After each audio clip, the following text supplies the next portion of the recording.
Chapter number 15 some natural phenomena. कुछ प्राकृतिक गतिविधियों के बारे में हम इस पर्टिकुलर चैप्टर में पढ़ने वाले हैं। इस चैप्टर का जो इंट्रोडक्शन है यहां से लेके इस फेनोमेना तक मैंने ऑलरेडी वीडियो के स्टार्टिंग में ही आपको दिखा दिया था। इस इंट्रोडक्शन में बस इतना है कि इस चैप्टर में हम लाइटनिंग के बारे में पढ़ेंगे और अर्थक्वेक्स भूकंप के बारे में पढ़ेंगे। तो चलो पढ़ते हैं। Our first topic is lightning, बिजलियों का कड़कना। चलो देखते हैं बिजलियां क्यों कड़कती हैं। You might have seen sparks on a electric pole when wires become loose. तुमने देखा होगा कि जब सड़कों के किनारे जो खंभे लगे होते हैं उन खंभों के तार अगर ढीले पड़ जाते हैं तो उन खंभों से हमें चिंगारियां देखने को मिलती हैं। This phenomenon is quite common when wind is blowing. और जब हवाएं चल रही होती हैं ना तो खंभों से जो चिंगारियां निकलती हैं ये बहुत आम बात हो जाती है, बहुत कॉमन हो जाती है।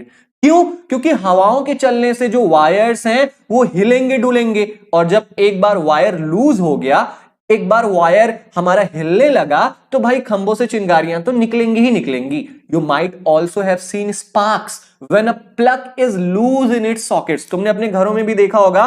तुम अगर कभी टीवी का प्लग सॉकेट में लगा रहे हो ना, अगर आपका प्लग सॉकेट में ठीक से फिट नहीं हुआ है, अगर वो ढीला है, तो वहां पर भी आपको स्पार्क्स चिंगारियां देखने को मिलती हैं।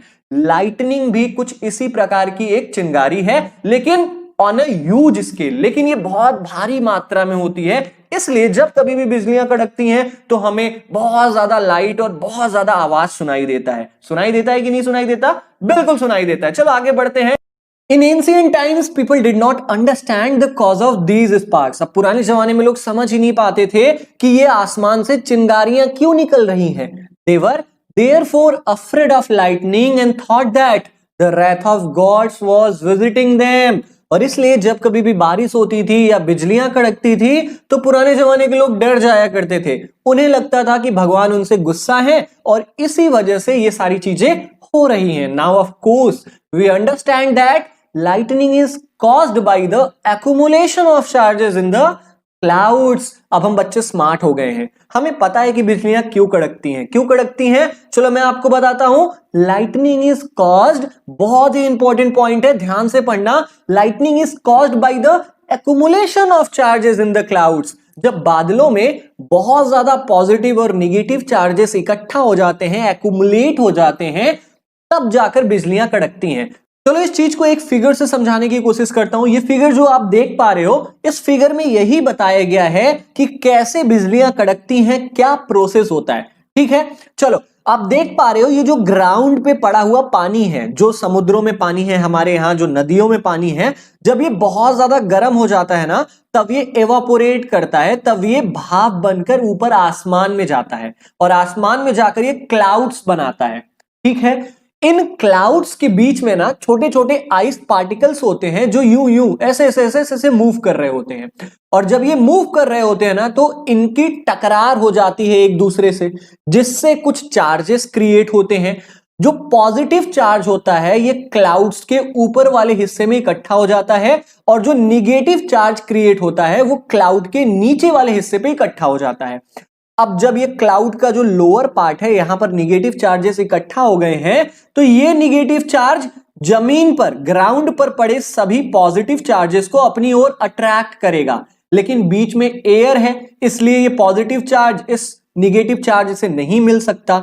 लेकिन बहुत ज्यादा, अगर बहुत ज्यादा वाटर यहां से एवापोरेट होकर ऊपर क्लाउड्स बनाता है, तो अगर चार्जेस ज्यादा हो जाते हैं आसमान में तो वो ओवरफ्लो कर जाते हैं, जिसकी वजह से ये पॉजिटिव चार्ज इस निगेटिव चार्ज से मिल जाता है और ये निगेटिव चार्ज नीचे पड़े हुए पॉजिटिव चार्ज से मिल जाता है, जिससे बहुत तेज से धड़ाम की आवाज आती है। जो होता है ना बिजलियों के कड़कने से आवाज होती है, वो इसी वजह से होती है, और इसी रीजन की वजह से बहुत ज्यादा प्रकाश भी आता है जब बिजलियां कड़कती हैं। तो चलो आगे पढ़ते हैं। We need not be afraid of lightning but we have to take precautions to protect ourselves from the deadly sparks. अब हम जानते हैं कि बिजलियां क्यों कड़कती हैं, इसलिए हमें डरने की जरूरत नहीं है, बल्कि हम सावधानियां बरत सकते हैं। हम इन बिजली के झटकों से बच सकते हैं। कैसे बच सकते हैं? पहली बात तो बारिश में बाहर जाइए नहीं। जब कभी भी आप बारिश में बाहर गए हो और बिजलियां कड़क रही हैं तो किसी छायादार जगह पर जाकर खड़े हो जाओ, इससे आप बच सकते हो। इन डेडली स्पार्क, इन जानलेवा बिजली के झटकों से आप ऐसे बच सकते हो। समझ गए? The sparks that the Greeks knew about। अब जो ग्रीक के लोग थे ना, ग्रीक एक कंट्री का नाम है, ग्रीस देश आपने सुना होगा, ठीक है। तो वहां के जो लोग थे ना, उन्होंने एक अलग प्रकार का स्पार्क, एक अलग प्रकार की चिंगारी देखी। ये कौन सी चिंगारी थी, चलो उसके बारे में पढ़ते हैं। The ancient Greeks knew as early as 600 BC that when amber was rubbed with fur it attracted light objects such as hair।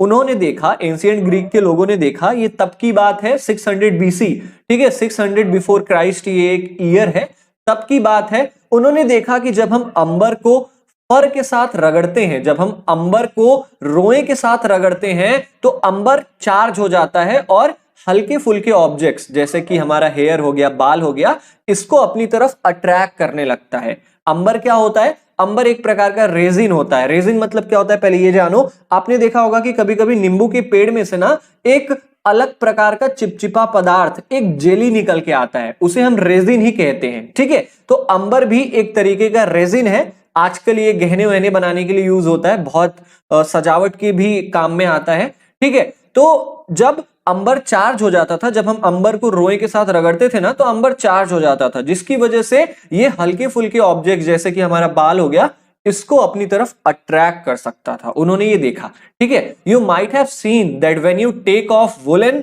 और polyester clothes your hair stands on end. तुमने शायद ये देखा होगा, तुमने शायद ये नोटिस किया होगा कि जब कभी भी हम अपना ऊनी कपड़ा, जैसे कि हमारा स्वेटर हो गया या कोई टेरिकॉट का कपड़ा, जैसे कोई स्पोर्ट्स का कपड़ा है, ठीक है, टेरिकॉट का बना होता है वो, जब कभी भी आप ऐसे कपड़ों को उतार रहे हो ना, आपने देखा होगा कि आपके बाल, आपके जो हेयर होते हैं वो खड़े हो जाते हैं। खासतौर पे जब आपने स्वेटर पहना होगा और जब स्वेटर को उतार रहे हो ना, आप देखोगे कि आपका जो हेयर है वो खड़ा हो जाएगा। ऐसा क्यों होता है? If you take off these clothes in the dark you even see a spark and hear a crackling sound. अब जो ऊनी कपड़ा होता है यार, वो चार्ज होता है, वो ऑलरेडी चार्ज होता है, और वो हमारे हेयर्स, जो कि बहुत ही हल्की सी चीज है हेयर हमारा, इसको अपनी ओर अट्रैक्ट कर लेता है, ठीक है। इसी वजह से ऐसा होता है। और जब कभी भी हम ऐसे क्लोथ्स को, टेरिकॉट के कपड़े को या ऊनी के कपड़े को, जब कभी भी हम अंधेरे में निकालें ना, तो आपने एक चीज और नोटिस किया होगा कि उसमें से हल्की फुल्की चिंगारी निकलती है। अगर नहीं देखा तो अंधेरे में कोई टेरिकॉट का कपड़ा पहन लो और उसे उतारने की कोशिश करो। जब उसे उतारोगे ना, आप देखोगे यार कि एक हल्की सी रोशनी, एक हल्की सी चिंगारी निकल रही है, और उसके साथ साथ चुट चुट की आवाज भी आती है, क्रैकलिंग साउंड भी आती है, ठीक है। इन 1752, अब देखो, अब वहां के लोगों को पता नहीं चल रहा था कि यार ये सब क्या है, तो इस पर खोजबीन किया गया, डिस्कवरीज किया गया, और 1752 ईयर का नेम है, ठीक है। अराउंड 1752 में एक साइंटिस्ट थे जिनका नेम था बेंजामिन फ्रैंकलिन। ये एक अमेरिका के साइंटिस्ट थे। इन्होंने डिस्कवरी किया, इन्होंने एक खोज किया और ये दिखाया इन्होंने कि जो बिजलियों का कड़कना होता है, जो आसमान में बिजलियां कड़कती हैं, और जो हम अपने ऊनी और टेरिकॉट के कपड़े को उतारते समय जो चिंगारी हम देखते हैं, ये दोनों ना एक ही प्रोसेस है। बट जो बिजलियां कड़कती हैं वो बहुत भारी मात्रा में होती हैं, इसलिए हमें अच्छे से दिखाई देती हैं। लेकिन जो टेरिकॉट के कपड़े से या ऊनी कपड़े से जो चिंगारियां निकलती हैं वो बहुत हल्की होती हैं, इसलिए हमें अंधेरे में देखना पड़ता है।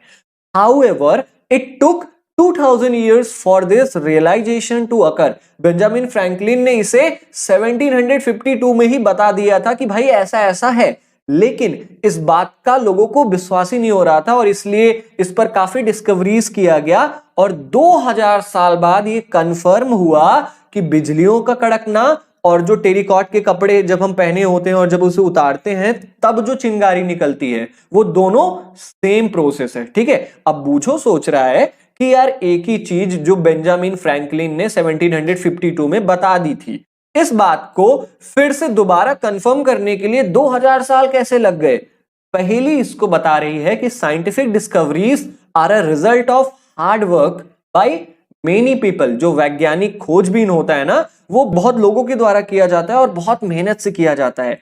इसी के लिए कभी कभी बहुत ज्यादा, बहुत लंबा समय भी लग सकता है। We shall now study some properties of electric charges. अब हम क्या पढ़ेंगे यार? अब हम इलेक्ट्रिक चार्जेस की कुछ प्रॉपर्टीज के बारे में पढ़ेंगे। जैसे हम इंसान की प्रॉपर्टीज क्या है कि हम इंसान बोल सकते हैं, हम इंसान चल सकते हैं, वैसे ही इलेक्ट्रिक चार्जेस की क्या प्रॉपर्टीज है हम ये देखेंगे।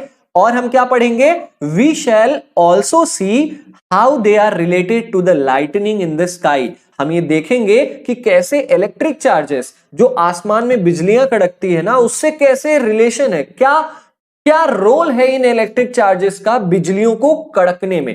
ठीक है, let us perform some activities to understand the nature of electric charges, but recall first what you might have played as a game. चलो अब हम एक एक्टिविटी करेंगे। इस एक्टिविटी में हम ये देखेंगे कि इलेक्ट्रिक चार्जेस का क्या नेचर होता है, लेकिन इस एक्टिविटी को करने से पहले आपको एक हम गेम बचपन में खेला करते थे यार। कौन सा गेम हुआ करता था, when you rub a plastic scale on your dry hair the scale can attract very small pieces of paper. हम बचपन में किया करते थे ना, जो स्केल मिलती थी ड्राइंग बॉक्स में अपने, उस स्केल को हम अपने बालों पर रगड़ते थे और फिर छोटे छोटे कागज के टुकड़ों को उस पर चिपकाते थे। तो क्यों हो जाता था ये, ऐसे होता था भाई कि जो प्लास्टिक का स्केल है जो हमारे बालों पर रगड़ रहा है ना, रगड़ने की वजह से प्लास्टिक का स्केल चार्ज हो जाता था और वो छोटे छोटे हल्के हल्के चीजों को अपनी ओर अट्रैक्ट कर सकता था, जैसे कि हल्की कागज का पेपर हो गया। समझ गए? चलो अपने नेक्स्ट टॉपिक पर आते हैं। 15.2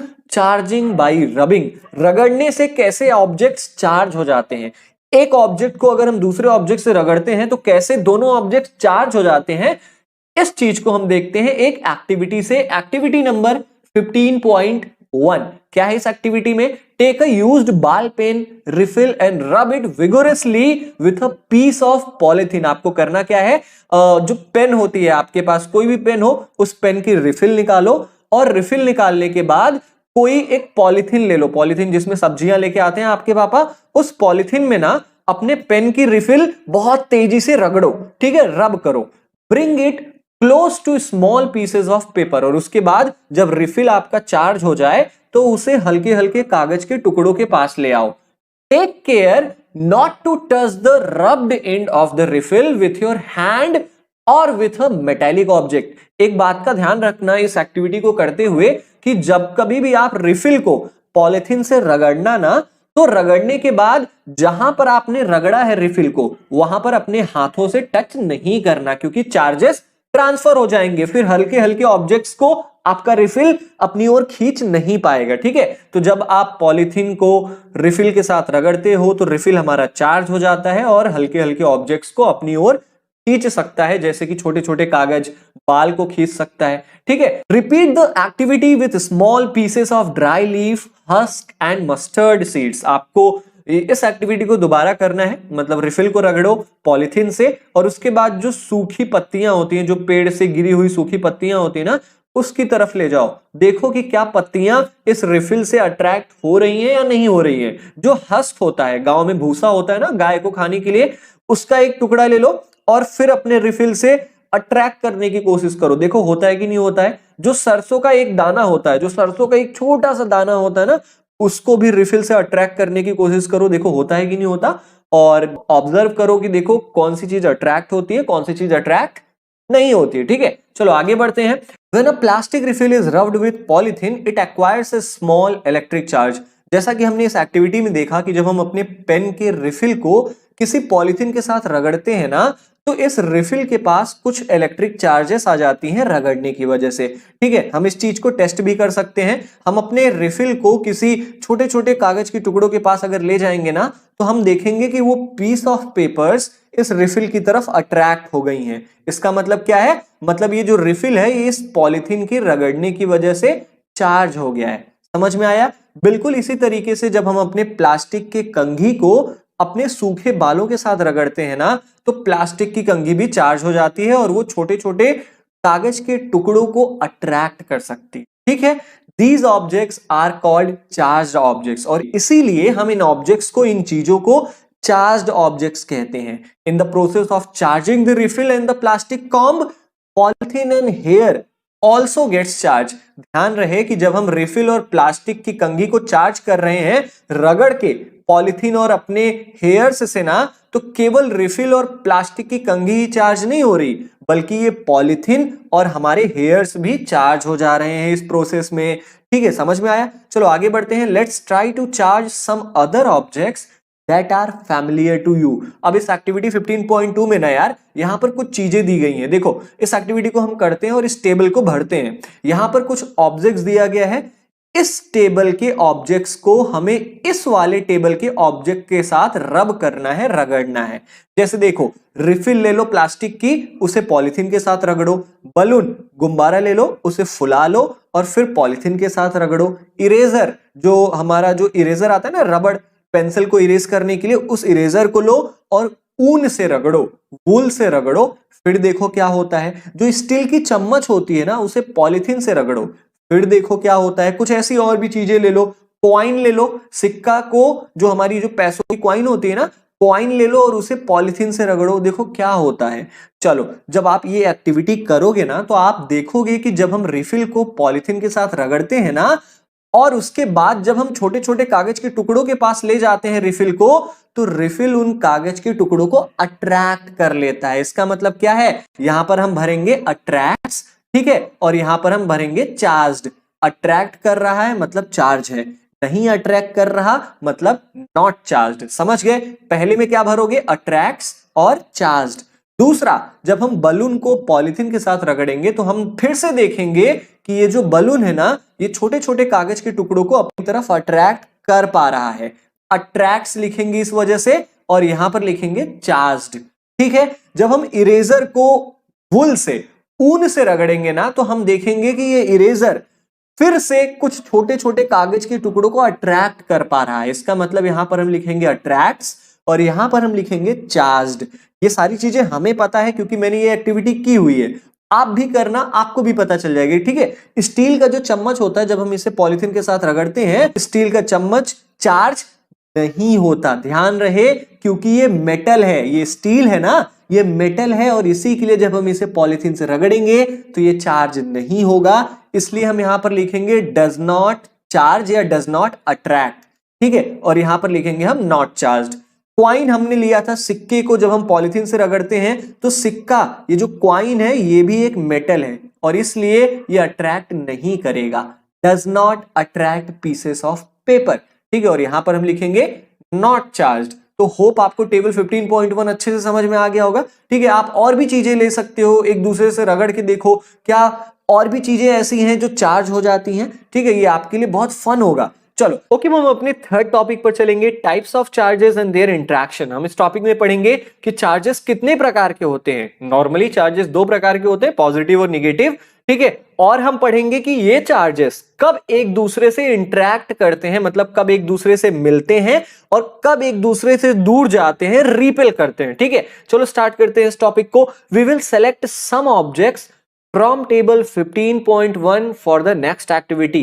हमने ना 15.1 वाले टेबल से दो चीजों को उठा लिया है, बलून को और रिफिल को, ताकि हम ये एक्टिविटी 15.3 कर पाए, ठीक है। इस एक्टिविटी में क्या है, चलो स्टार्ट करते हैं। आपको करना क्या है कि inflate two balloons, hang them in such a way that they do not touch each other. आपको दो गुब्बारे लेने हैं, उन्हें फुला देना है और उन्हें बिल्कुल ऐसे टांग देना है जैसे वो एक दूसरे से टच ना हो, ठीक है। अब उसके बाद क्या करना है, रब both the balloons with a woollen cloth and release them. अब इन दोनों गुब्बारों को ना किसी ऊनी कपड़े से रगड़ दो, रब कर दो, उसके बाद छोड़ो। आप क्या देखोगे, चलो जैसा देख पा रहे हो आप इस फिगर में, बिल्कुल वैसा ही होगा। ये जो दोनों बलून्स है ना वो एक दूसरे के दूर चले जाएंगे, रिपेल हो जाएंगे। ऐसा क्यों होता है, चलो मैं बताऊंगा अभी आपको। Now let us repeat this activity with the used pen refills. अब आपको सेम एक्टिविटी करनी है लेकिन बलून्स की जगह आपकी जो पेन की रिफिल होती है वो होनी चाहिए, ठीक है।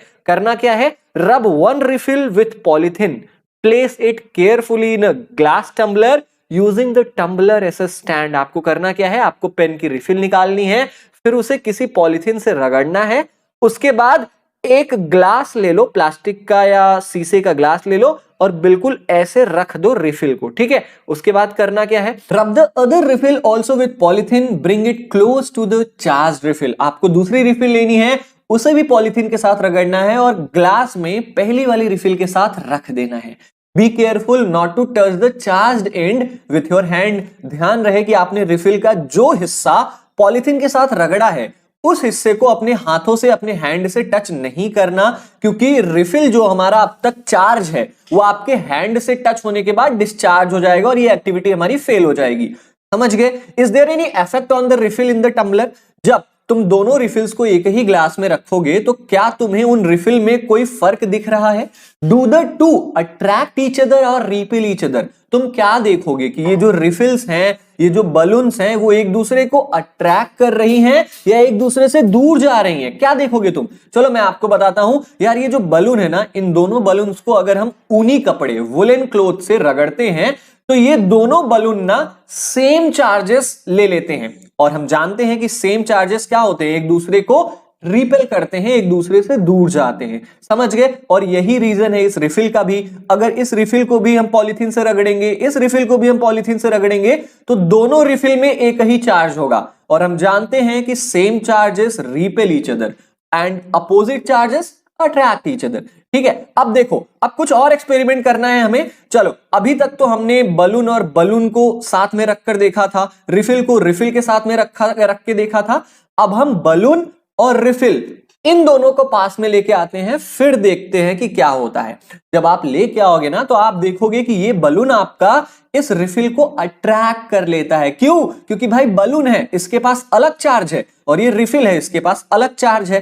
Different charges attract each other. समझ गए ना? चलो, हमने इस एक्टिविटी में जो कुछ भी सीखा वो यहां पर लिखा गया है। यहां पर लिखा गया है कि एक चार्ज्ड बलून दूसरे चार्ज्ड बलून को रिपेल करता है, मतलब उससे दूर जाता है। क्यों? क्योंकि इन दोनों में सेम चार्जेस होते हैं। समझ गए? चलो, अ चार्ज्ड रिफिल रिपेल्ड अ चार्ज्ड रिफिल। अगर दो रिफिल एक साथ रखे हैं तो वो एक दूसरे को रिपेल करेंगे। क्यों? क्योंकि दोनों रिफिल्स में सेम चार्जेस हो जाएंगे। जहां सेम चार्जेस, वहां पर एक दूसरे को वो रिपेल करेंगे। लेकिन तीसरे वाले केस में जब हमने बलून को रिफिल के पास ले आया तो ये एक दूसरे से अट्रैक्ट हो जाते हैं। क्यों? क्योंकि opposite charges attract each other, एक दूसरे के पास आ जाते हैं अपोजिट चार्जेस। समझ गए? चलो आगे चलते हैं। Does it indicate that the charge on the balloon is of a different kind from the charge on the refill? क्या इसका यह मतलब है कि बलून में जो चार्ज है वो अलग है और रिफिल में जो चार्ज है वो अलग है? बिल्कुल सही।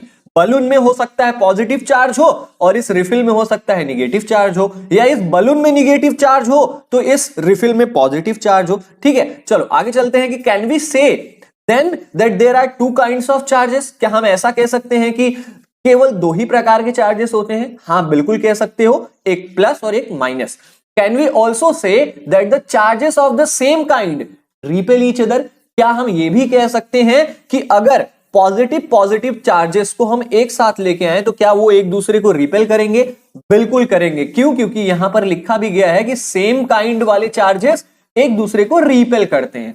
समझ गए? वहीं पर जो डिफरेंट काइंड वाले चार्जेस होते हैं वो एक दूसरे को अट्रैक्ट करते हैं। समझ गए? चलो आगे बढ़ते हैं। It is the convention to call the charge acquired by a glass rod when it is rubbed with silk as positive। हम ये बहुत पुराने समय से मानते आ रहे हैं कि अगर हमने ग्लास रॉड को किसी रेशम, किसी सिल्क के कपड़े के साथ रब किया, रगड़ा ना, तो ग्लास रॉड हमारा चार्ज हो जाता है और उस पर कौन सा चार्ज आ जाता है? पॉजिटिव चार्ज आ जाता है। ये एक फैक्ट है, ये एक याद रखने वाली चीज है। हमेशा याद रखना कि अगर हम ग्लास रॉड को किसी सिल्क, किसी रेशम के कपड़े के साथ रगड़ते हैं तो ग्लास रॉड हमारा पॉजिटिवली चार्ज हो जाता है। ठीक है, the other kind of charge is said to be negative. और ऑब्वियस सी बात है, जो चार्ज बच गया उस चार्ज को हम नेगेटिव चार्ज कह देंगे, क्योंकि इस ग्लास रॉड के पास पॉजिटिव है, जो बच गया वो नेगेटिव। समझ गए? चलो आगे चलते हैं कि it is observed that when a charged glass rod is brought near a charged plastic straw rubbed with polythene there is attraction between the two। हमने ये देखा है कि जब अगर हमने ग्लास रॉड को किसी रेशम, किसी सिल्क के साथ रगड़ कर चार्ज कर लिया और अगर किसी प्लास्टिक की पाइप को, जैसे जो रिफिल हो गया, उसको अगर हमने पॉलीथीन के साथ रगड़कर चार्ज कर लिया ना, तो ये ग्लास रॉड और ये प्लास्टिक, ये दोनों चार्ज हैं और एक दूसरे के पास ले आएंगे ना, तो क्या होगा? There is attraction between the two. ये ग्लास रॉड इस प्लास्टिक के पाइप को अपनी तरफ चिपका लेगी। ऐसा क्यों होता है? चलो हम आगे आपको बताएंगे। What do you think would be the kind of charge on the plastic straw? हमने देखा कि इस ग्लास रॉड के पास कौन सा चार्ज है? पॉजिटिव चार्ज है। आपका क्या सोचना है कि अगर ग्लास रॉड के पास पॉजिटिव चार्ज है तो इस प्लास्टिक के पाइप के पास कौन सा चार्ज होगा? भाई तुम सही सोच रहे हो, तुम्हारा गेस बिल्कुल सही है कि ये जो प्लास्टिक का स्ट्रॉ है ना, इसके पास निगेटिव चार्ज होगा। क्यों होगा? क्योंकि हम जानते हैं पॉजिटिव और निगेटिव चार्जेस ही एक दूसरे से अट्रैक्ट हो सकते हैं। तो हमने देखा कि ये जो ग्लास रॉड है ये प्लास्टिक के साथ अट्रैक्ट हो गया। इसका मतलब क्या है? ग्लास रॉड के पास पॉजिटिव चार्ज है अगर, तो प्लास्टिक स्ट्रॉ के पास निगेटिव चार्ज है।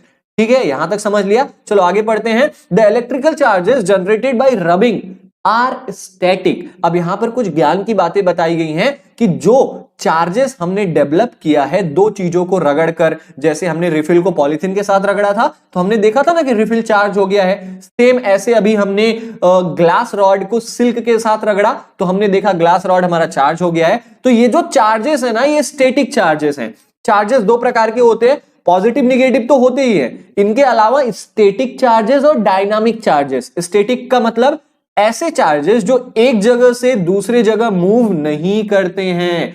समझ में आया? अगर हम दो चीजों को रगड़ते हैं तब जो चार्ज क्रिएट होता है वो हमारा स्टैटिक चार्ज कहलाता है। समझ गए? चलो आगे बढ़ते हैं कि व्हेन चार्जेस मूव, और चार्जेस मूव कब करते हैं? जब ये वाला इलेक्ट्रिक चार्ज ये एक स्टैटिक चार्ज है जो एक जगह से दूसरी जगह मूव नहीं कर सकता, तो हमें ये बताओ कि चार्जेस मूव कब करते हैं। मैं आपको बताता हूं कि जब चार्जेस मूव करते हैं ना, दे कंस्टिट्यूट एन इलेक्ट्रिक करंट। जब चार्जेस मूव करने लग जाते हैं तो हम कहते हैं कि हमारे यहां लाइट आ गई है। जब चार्जेस मूव करने लगते हैं ना तो हमारे घरों में जो बल्ब लगे हैं वो जलने लगते हैं, हमारी टीवी चलने लगती है। ऐसा क्यों होता है? क्योंकि हमने क्लास 6th से ही इलेक्ट्रिक करंट के बारे में हम पढ़ रहे हैं और हमने ये पढ़ा है कि जब सर्किट में इलेक्ट्रिक करंट आता है तभी जाकर बल्ब जलता है। और the current that makes a wire hot is nothing but a motion of charges. जो हमारे घरों में इलेक्ट्रिसिटी आती है या जो बल्ब जल जाते हैं वो क्यों जलते हैं? Due to motion of charges, क्योंकि वायर्स में इलेक्ट्रॉन्स मूव कर रहे हैं। जो हमारे घरों में तार होते हैं ना, उसमें निगेटिव चार्ज मूव कर रहा है और इसीलिए बल्ब जल जाते हैं। इसीलिए जो हमारे घरों के तार होते हैं जब इलेक्ट्रिसिटी आती है तो वो गर्म हो जाते हैं। समझ गए? इस टाइप के चार्ज को हम डायनामिक चार्ज, मतलब हमेशा मूव करने वाले चार्जेस कहते हैं। समझ गए? और जो रबिंग से चार्ज क्रिएट होता है उसे हम स्टैटिक, मतलब कभी न मूव करने वाले चार्जेस कहते हैं। समझ गए? चलो आगे हम बढ़ते हैं अपने नेक्स्ट टॉपिक पर। Topic number 15.4, transfer of charge. भाई साहब, हम चार्जेस को भी किसी एक ऑब्जेक्ट से किसी दूसरे ऑब्जेक्ट में ट्रांसफर कर सकते हैं। कैसे कर सकते हैं? चलो देखते हैं। एक एक्टिविटी से हम इसे देखेंगे। Activity number 15.4। इस एक्टिविटी को करने के लिए आपको क्या चाहिए? आपको एक खाली जैम का डिब्बा, एक जैम का बॉटल चाहिए। जैम जानते हो ना, ब्रेड जैम हमारे घरों में आता है खाने के लिए। जैम का आपको खाली डिब्बा चाहिए। उस खाली डिब्बे के ऊपर आपको एक दफ्ती, एक कार्डबोर्ड काट के रख देना है। ठीक है? उसके बाद आपको क्या करना है? Pierce a hole in it so that a metal paper clip can be inserted. इस कार्डबोर्ड के अंदर ऐसा छोटा सा होल कर दो ताकि ये जो मेटल वाला पेपर क्लिप है ना, वो इसके अंदर जा सके। ये क्या है? ये मेटल वाला पेपर क्लिप है। इसको हम कार्डबोर्ड के अंदर ऐसे होल करके डाल देंगे।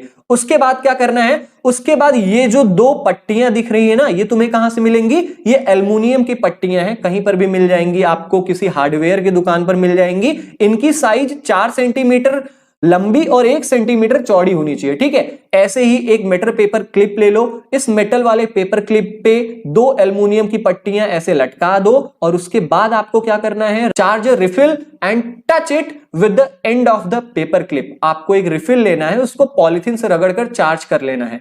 जब ये रिफिल चार्ज हो जाए ना, इस रिफिल को इस मेटल वाले पेपर क्लिप के साथ टच कराओ। Is there any effect on the foil strips? तुम क्या देखोगे? क्या कोई फर्क पड़ रहा है इन एल्युमिनियम की पट्टियों पर? हाँ, बिल्कुल पड़ रहा है। Do they repel each other और अट्रैक्ट ईच अदर? क्या ये एल्युमिनियम की पट्टियां एक दूसरे को रिपेल कर रही हैं या एक दूसरे से अट्रैक्ट हो जा रही हैं? क्या हो रहा है इस एक्टिविटी में? चलो मैं आपको बताता हूं यार कि अगर कोई चार्ज्ड बॉडी है, जैसे देखो ये है, ये रिफिल है, फॉर एग्जांपल इसके पास माइनस निगेटिव चार्ज है। ठीक है?